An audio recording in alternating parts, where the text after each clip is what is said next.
పితా పుత్ర పవిత్ర ఆత్మ నామమున ఆమెన్.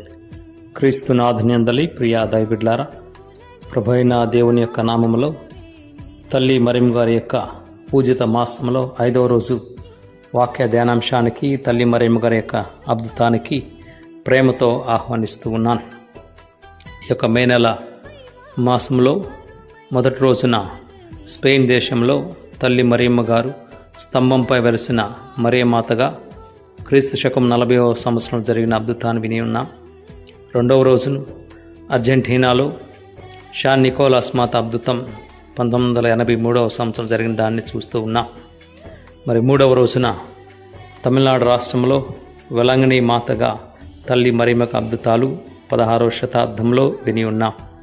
మరి నాలుగవ రోజున ఫ్రాన్స్ దేశంలో లూర్ద్ మాతగా వెలిసిన తల్లి మరియమ్మకి అద్భుతం 1858వ సంవత్సరంలో ఒక చిన్నారి బాలిక ద్వారా మనం విని ఉన్నాం.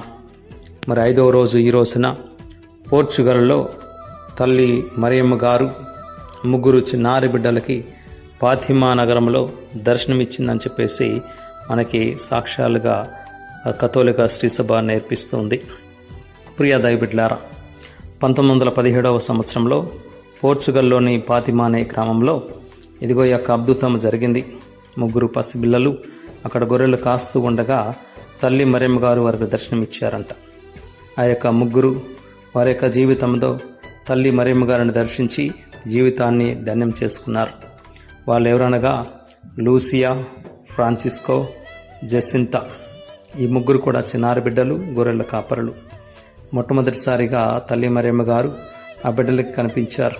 ఈ విధముగా అనేక సందర్భాలలో తల్లి మరియమ్మ గారు దర్శనమిచ్చారని చెప్పేసి వారి యొక్క జీవితం మరి కథోలిక శ్రీసభ చరిత్ర మనకు గుర్తు చేస్తుంది. 1917 మే నుండి అక్టోబర్ వరకు ప్రతి నెల 13వ తేదీన ఆ యొక్క తల్లి ఆ బిడ్డలకు దర్శనమిచ్చారని చెప్పేసి ఆ సందర్భంలో వారికి ఇచ్చిన సందేశం పశ్చాత్తాపడాలని మరి మారు మనసు పొందుకోవాలని చెప్పేసి ప్రతిరోజు కూడా జపమాలను జపించాలని, ఆ యొక్క జపమాల చెప్పే గుర్తులో ఆ యొక్క చేసే ప్రార్థన, ఓ నా యేసువా నా పాపం మన్నించండి, నరకాగ్ని నుండి కాపాడండి, అందరి ఆత్మను ముఖ్యంగా మీ కృపకు అత్యవసరమైన వారిని మోక్షరాజును చేర్చుకోండి అన్న ప్రార్థన తల్లి మరియమ్మ గారే స్వయంగా నేర్పించారని చెప్పేసి చరిత్ర మనకి తెలియజేస్తుంది. అదేవిధముగా ఆ యొక్క మొదటి ప్రపంచ యుద్ధం మరి రాబోయే 2వ ప్రపంచ యుద్ధాన్ని గురించి కూడా తల్లి మరియమ్మ గారు హెచ్చరిక చేశారు. 1917 అక్టోబర్ 13వ తేదీన ఆ యొక్క దాదాపుగా 70,000 మంది ప్రజలు సూర్యుని యొక్క సమక్షంలో అక్కడ ఉన్న సందర్భంలో ఆ యొక్క ఆకాశంలో రంగురంగులు ఆ సూర్యుడు మారటం చూసి ఉన్నారని, మరి తదనంతరం ఆ యొక్క ఒక పెద్ద అద్భుతం జరిగిందని చెప్పేసి అద్భుతంలో వెంటనే వర్షం కురిసింది. మరి కొద్ది క్షణాల్లోనే ఆ యొక్క వారి దుస్తులు కూడా ఆరిపోయాయి అని చెప్పేసి అక్కడ ఆ ప్రజల యొక్క విశ్వాసం మరియు ఆ యొక్క అద్భుతం మనకి గుర్తు చేస్తుంది. ఈ విధముగా అప్పటి నుంచి ఇప్పటి వరకు కూడా ఈ యొక్క అద్భుతాన్ని కథోలిక శ్రీసభ గుర్తిస్తుంది. మరి ముఖ్యంగా 1931లో ఈ అద్భుతాన్ని అధికారంగా గుర్తించారు. మరి ముఖ్యంగా తెలుగు రాష్ట్రాల్లో కూడా మరి ముఖ్యంగా వరంగల్లో ఈ యొక్క ఫాతిమా మాత కథీడ్రల్ అనే పుణ్యక్షేత్రాన్ని మరి కథీడ్రల్ చర్చిని ఏర్పాటు చేస్తున్నారు.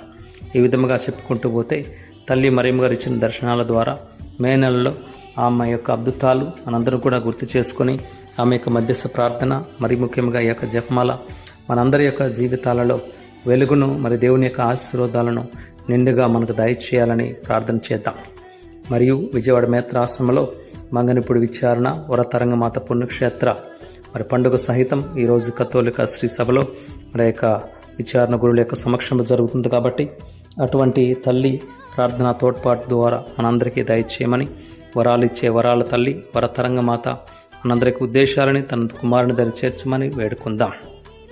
ప్రభువైన దేవాదేవుడు వాక్యాన్ని వింటున్న, అద్భుతాలు వింటున్న, జపమాలు జపిస్తున్న ప్రతి కుటుంబాన్ని దీవించాలని భగవంతుని వేడుకుంటూ త్రిత్వైక సర్వేశ్వరుని నామంలో దేవాదేవుడు మనకు ఉద్దేశాన్ని దీవించుదురుగాక. ఆమేన్. ప్రభువు మీతో నుందురుగాక, మీ ఆత్మతోనూ ఉందురుగాక.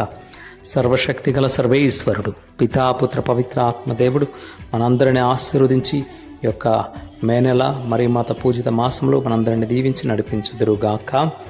ఆమేన్. Praise the Lord. Hallelujah, hallelujah, hallelujah.